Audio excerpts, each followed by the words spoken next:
สบายดีตอนเช้าเด้อทุกคนซินเจ้าจากประเทศเวียดนามทุกคนก็บินมาดานังเนาะบินมาจากตอนเมืองมาฮอดนี่ก็บินมาชั่วโมงกับ40นาทีทุกคนโอ้ต่อมอดนขนาดมาฮอดนี่ตอน9 โมงครึ่งอันนี้10 โมงครึ่ง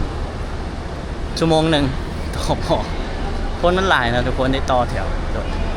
อันนี้เขาจะไปเอิ้นรถเอิ้นแก็บจุดเด็ดละเป็นครั้งที่2แล้วก้มมาด่านหนังทุกคนมาแก้มือก่อนว่าเขาหมื่นแห้งเนาะปีกายถ่ายคลิปไปฮอดทะเลฮอดด่านหนังและ อันนั้นมันเพทุกคนว่าแมนเพไฟล์อันหายนะทุกคนก็เลยปีนี้กลับมาแก้ตัวใหม่มาทะเลก่อนปีกายอาบน้ำทะเลภาษาไทยไฟล์หายหมดเนาะก็เลยว่ายามอันนี้เขาจะไปห้องแฮมทุกคนเอิ้นแก็บมานี่กันง่ายสบายเงินเวียดปีกายมีอยู่เด็ด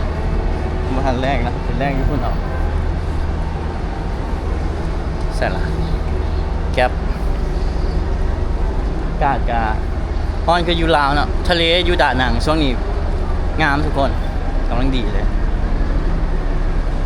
ใส่หวังจุดแก็บ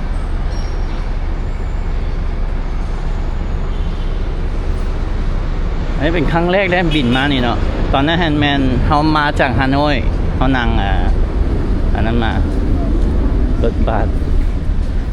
การฮอนนี่สวัสดีเอาตามพวกฝรั่งไปเนาะมันจะมีจุดหับส่งไปโฮสเทลกันทุกคนเอากระเป๋าไปไว้ก่อน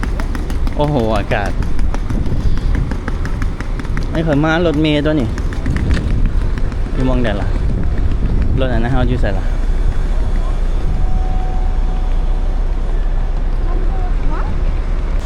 ย่างไปพิดถ่ายคนไปนี่ไรพิกอัพแก๊บก็มาแต่ว่ารถจักรขี่มาหรือบ่ฮู้ได้นี่มันอาจจะมีจุดรถจักรอยู่เนาะขี่รถใหญ่ไปมันแพงเลยทุกคนชี้ย่างไปมองจอดรถมันเอิ้นได้ไม่แต่รถใหญ่เลยนะแคบรถจักรออกไปนอกสนามบินบ่ได้ทุกคนต้องนั่งรถใหญ่ไปเนาะฮอนเราจะผมขึ้นแคบไปบ่มีรถจักรหรอกแต่รถใหญ่ฟิลิปปินส์มันมีรถจักรแต่ว่ามีแล้วเขาบ่ฮู้มองมันดีกว่า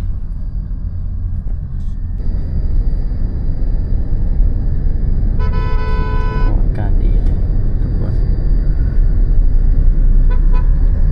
เสียงแก่เนาะเสียงแก่ได้หลายนี่เสียงแก่มาเวียดอันอินเดียเลยเนาะเสารถจักรขับก่อนยังก่อนปีเ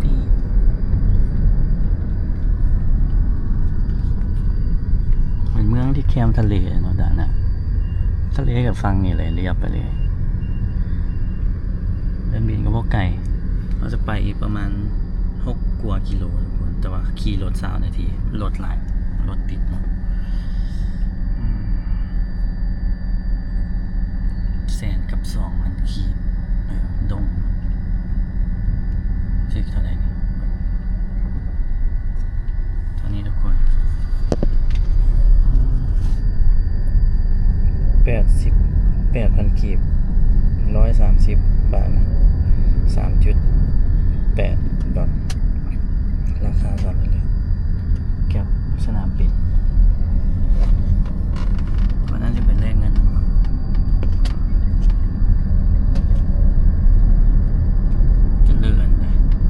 ใหญ่กว่ายูเวียงอยู่เนาะแต่หนังช่วงนี้จะเป็นไฮซีซั่นคนจะมาเที่ยวหลายช่วงนี้ทะเล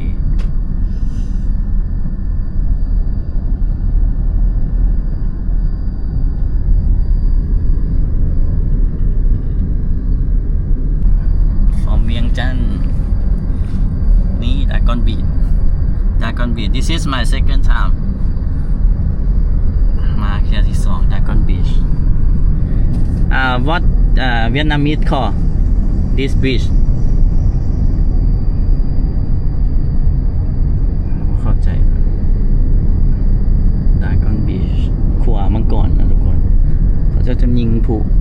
ศกาลอหย่างจะยิงปูดอยู่นี่ดากอนบีชดรากอนมังกรขัวข้ามน้ำไปเนี่ยตึกสูงหลายนะเด่นๆตอนนั้นเอาไปพุ่นเนาะผู้ใดจื้อคลิปเก่าก็จะลงไปบนแล้วคลิปลงทะเลเห็นบ่มีเนาะทุกคน แบบไฟล์หายเลยเอามาถ่ายใหม่เอาเนาะแก้มือมันเป็นอย่างนี่หัวมังกรดราก้อนว่าอากาศดีเลยฮ้อนๆไปลงน้ำทะเลนี่โอ้คักเลยกำลังก่อใหม่หลายได้นี่บ้านกับเจ้าเนาะฝั่งนี้นี่ตึกสูงหลายเลยฝั่งนี้จะข้ามขวามาเดินบินจะข้ามอันนั้นไป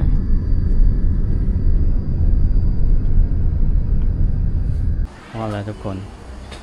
เมื่อกี้นี่จ่ายแก๊ปไปเท่าไหร่วะมันบวกค่านั่นเนาะเพราะว่าเข้าไปเดินบินจะก็เพิ่มไปทุกคนเป็น13ตัว111,000ดงช่วงนี้ทุกคน95,000กี่ไปนะ142.4.2 ดอกต้องเช็คอินไปได้เลยก็เขาจะฝากกระเป๋าไว้ฝากกระเป๋าได้นะทุกคนเอาไว้แจกเครื่องเต็มเลยซอกกินข้าวก่อนเลยทุกคน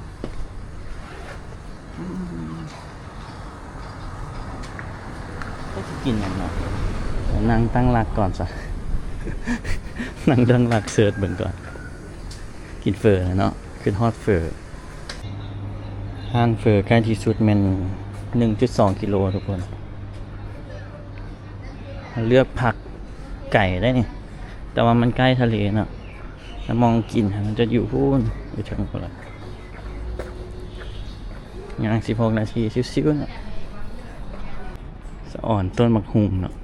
มะฮุงมันก็หลายตำกินได้เนาะ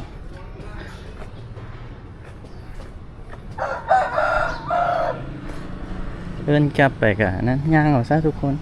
ซิวๆเอา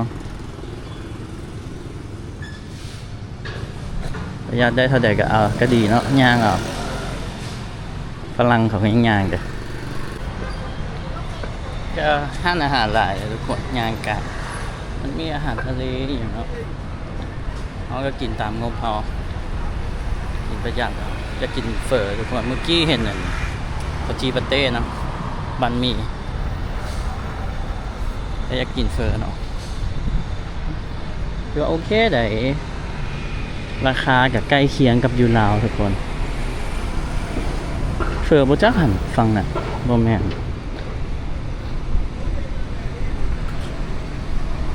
บันหมี่มันจะแซ่บได้เดี๋ยวแซ่บเลยเราไม่โหดราคาเท่าไหร่ล่ะ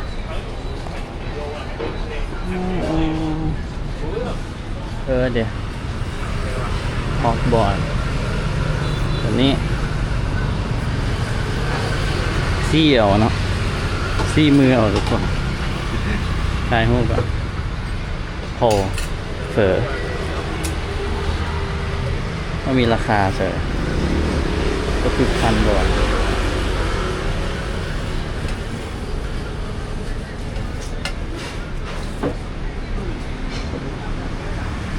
ถามกันเนาะ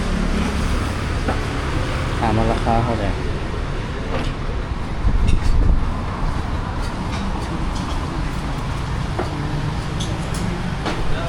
ฮัลโหล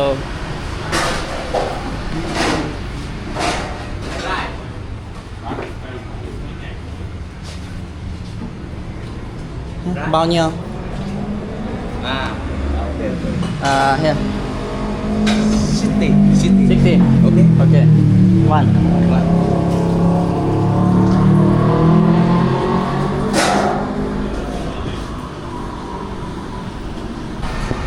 บ่ฮู้หยังก็ถามมาเนาะทุกคนถ่ายรูปแล้วก็ถามกบมันได้ว่าเบาเหนียวราคาเท่าใดแต่ก็เข้าจักที่ไร แล้วให้เราบีบตัวเลขให้60เนาะทุกคน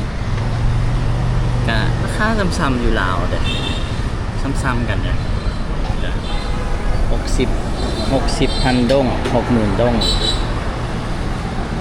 ราคาเฟอเนาะถ้วยหนึ่ง52อันกีบ76 บาททุกคน 2.2 ดอลลาร์คนอยู่อเมริกานี่เบิ่งหรือว่าคนอยู่ฝรั่งเบิ่งนี่คือสิว่าโอ้ถือจะเด้สะอ่อนเนาะ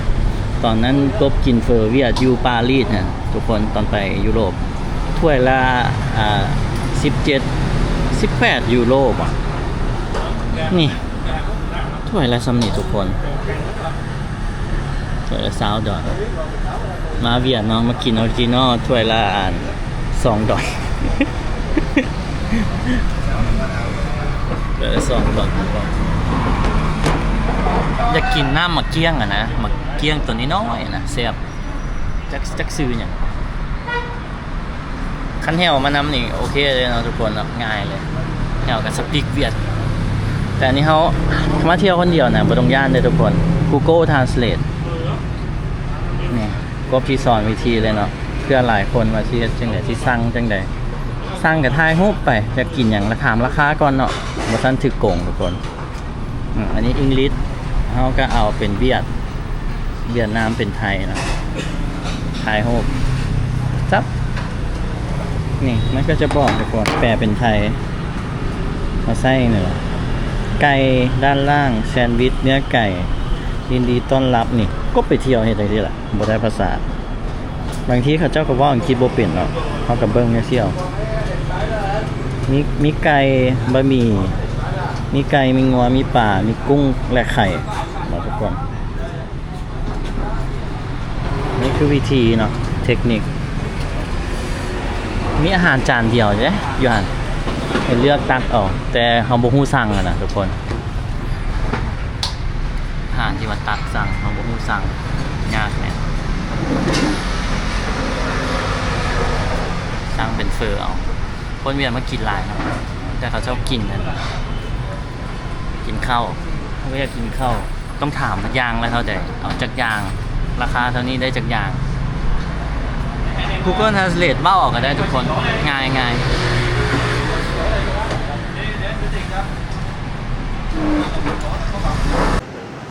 นี่ทุกคนว่ามันเฟอเนาะเป็นข้าวปุ้นทุกคนเส้นข้าวปุ้นเลย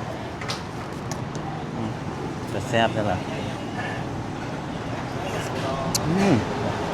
น้ำซีนนัวครับข้าวปุ้นใส่น้ำเฟอทุกคนมาทุกคนมากินเฟอเวียดคักเลย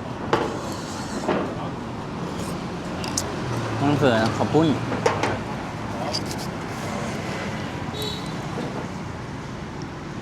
ฟังเสียงสดว่าทาปรุงเลยได้โอ้โห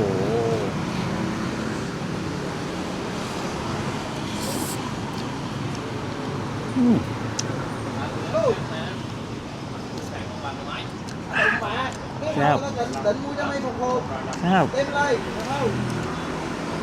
โคตรแซ่บเลยทุกคน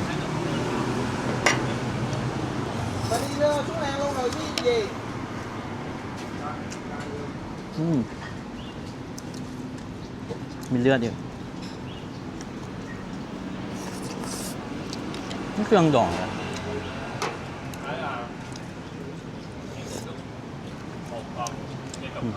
บัวแดงดอง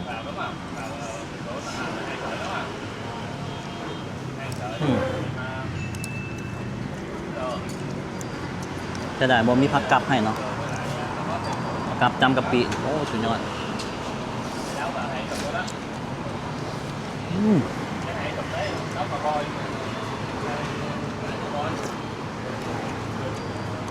ครับบ่ฟ้าใส่หมกเผ็ดแบบ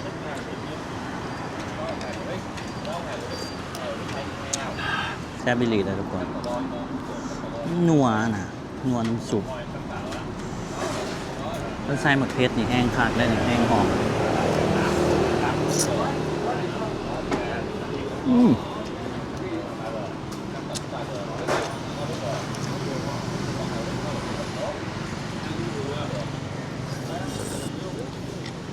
เอาข้าวเกิด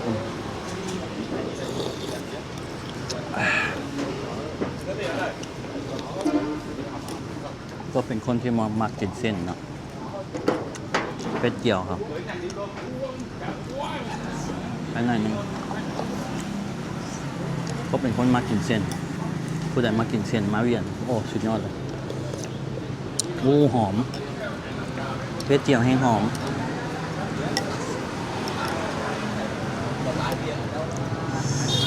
คนจะเข้าออกมากินหลายแล้วทุกคน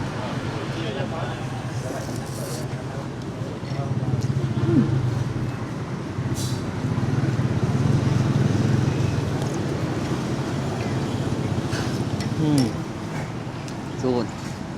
so good สูตรหมดละ so good ทุกคนแซ่บหลายเต็ม10ให้10เลยโอ้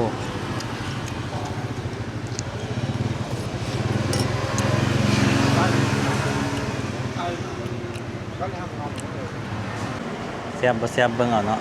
เจ้าของห้างจะมาเบิ่งเมื่อกี้บ่กล้าหูบต่อทุกคน60น้องเอาเงินจ่ายครับแล้ว very good แซ่บหลายแซ่บหลายแต่ว่าห้างนี่บ่มีอยู่ในแมปเนาะทุกคนบ่มีอยู่ในแมปมันก็เลยซ่องบ่เห็นก็ว่าอยู่เขาเช็คอิน2 โมงเนาะก็สิไปใส่ย่างไปทะเลท่าเนาะย่างทะเลเบาๆทุกคนไปทะเลก่อนซะอยากเว้าว่าแซ่บหลายอยู่ได้เมื่อกี้นี่อร่อยมากครับไหนวะน้องงอนเตียน น้องงอนเตียน น้องงอนเตียน น้องงอนเตียน น้องงอนเตียนเบียร์นี่บ่ได้ข้ามได้เที่ยวนะคันบ่ข้ามต้องย่างไปเรื่อยๆทุกคน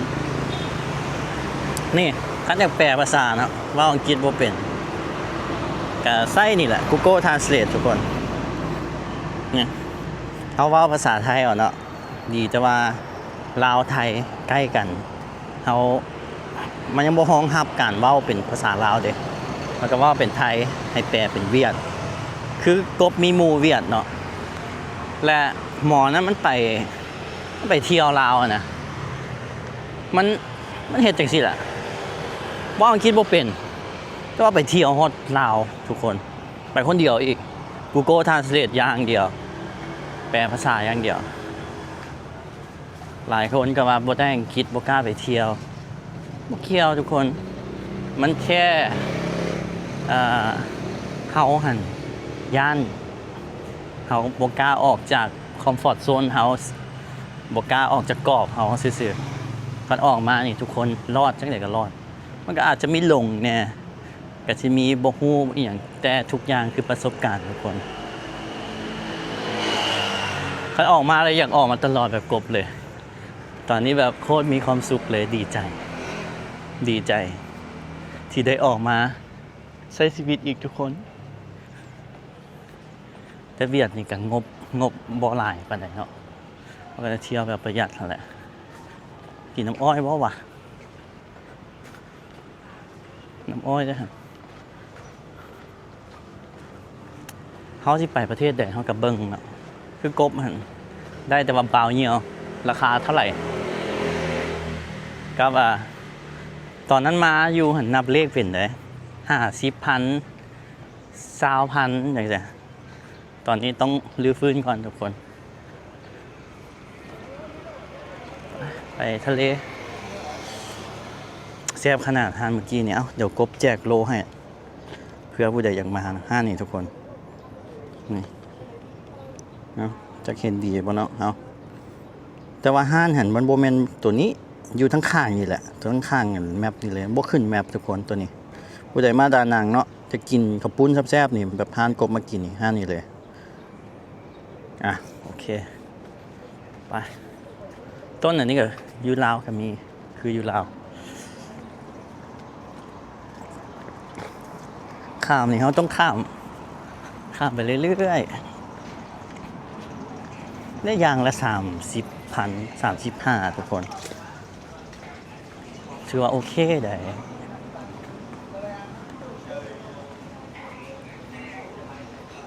เซตคอมโบเซตกับเบียร์49,000 กีบเบียร์ป่องหนึ่งสิลงว่าเป็นกีบเนาะด้งภาษาไทยจะเอิ้นว่าดองนะดองจะเอิ้นว่าด้ง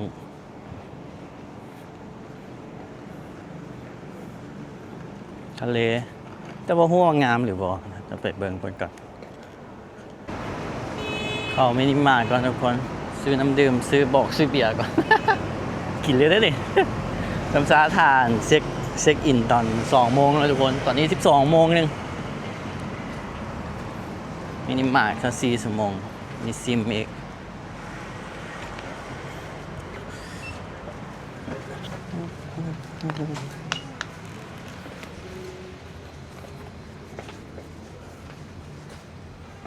น้ำอยู่นี่ให้เขาจะเลือกก่อนกล้วยแสนปลายคนนี้กล้วยทุกคน500 ครึ่งโลเนาะแสนปลายอย่างนี้ก็แซ่บมันก็มากล้วยแห้งแซ่บเลยของเวียด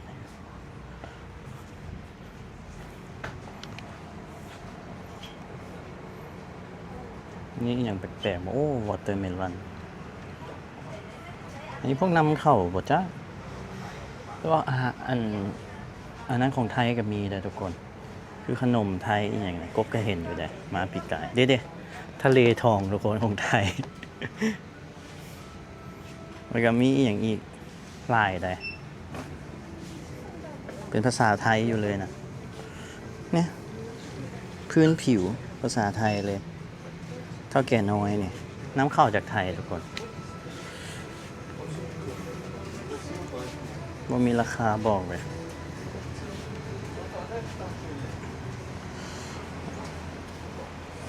ว่ามีราคาบอกและบีทาเก้นนำเปรี้ยวยังเป็นภาษาไทยอยู่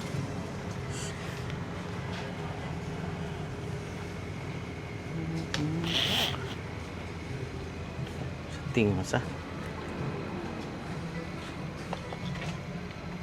สติ่งสีนี้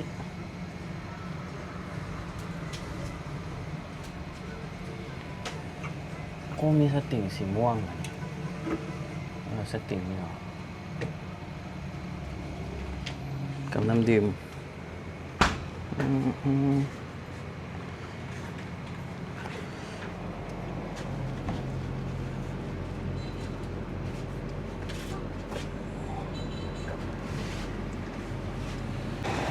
ซื้อสติ่งกับ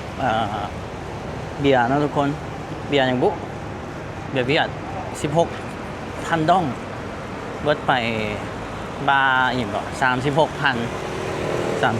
ดงมันยางแบบเลยครับน้ำดื่มมาเชียวบ่เอาแล้วเนาะกินเบียร์แท้เลย ไปนั่งทะเลฝั่งนี้ก็เป็นทะเลเลยแต่ว่าเขาจะบ่ให้ลงเนาะฝั่งแค่จองลงเก่าไปก็พัดจองอันนั้นไปคนจองมองพักมองใหม่นะมันก็เลยไก่ตัวเก่าหันใกล้ๆเลยนะอยู่ละแวกพุ่นแหละมันสิย่างไปว่าเป็นอย่างเนาะ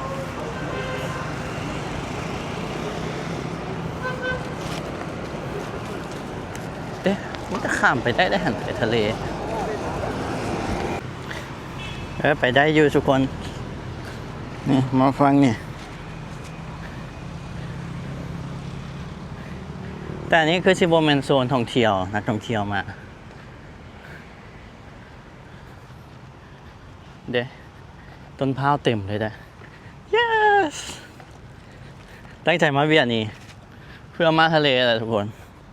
เบิ่งเสือเขาติชุดฮาวายตอนแรกที่มาอาบเนาะนี่มานั่งกินเบียร์จักป่องหนึ่งซ้ำซาท่าเช็คอินทุกคนว้าวคนก็มาขี่บอร์ดนะเขายางมารอเลยนะเพราะมันสุดมาทะเลเสื้อแมนอยู่แต่ว่าเกิบกับ ส่งเนี่ยบ่แม่นโอ้อยากอาบเด้อากาศมันร้อนเนาะทุกคน yes แต่แบบสีทะเลอยู่นี่จะมีแต่หาดจะว่ามีมองนั่งคืออยู่พุ่นเนาะว่าเป็นอย่างเอามานั่งก่อนว้าวทุกคนงามใดเบิ่งแม่นี่เบิ่งท้องฟ้ากับนี่ชอบมองนั่งกินเบียร์เนาะเอาว้าวดีใจ ดีใจกลับมาไฟจะบ่ให้หายทุกคนบัดนี้โอ้ลมแหงอยู่พุ่นมีพระพุทธรูปจ้ะพระพุทธรูปเป็นอันนั้นเนาะของเวียดสีขาวตั้งขึ้น ทุกคนเบิ่งวิวโคตรงามจากใจคนที่บ่มีทะเลเนาะประเทศที่บ่งามทะเลเวียดนี่จะงามกว่าหาดจอมเทียนเนาะทุกคนสำหรับกบอันนี้แล้วแต่มุมมองแต่ว่าเกาะล้านหันงามหาดอยู่เกาะล้านหันงามสติงสีม่วงทุกคนเมื่อกี้นี่มันเหี่ยขี้ซ้ายเข้าไปเขามีใหม่เลยสีม่วงรถใหม่